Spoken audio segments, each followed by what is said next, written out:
В метода семейни констелации има изискване за пълнолетие, навършени 18 години, тъй като голяма част от работата е свързана с осъзнаване и поемане на лична отговорност за собствените си действия и живот.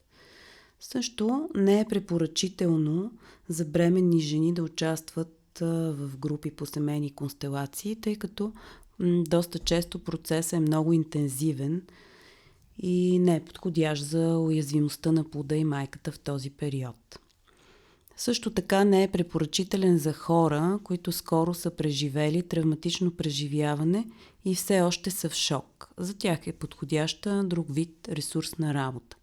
Семейна констелация би могла да се направи на по-късен етап, когато първоначалните интензивни преживявания са се нормализирали.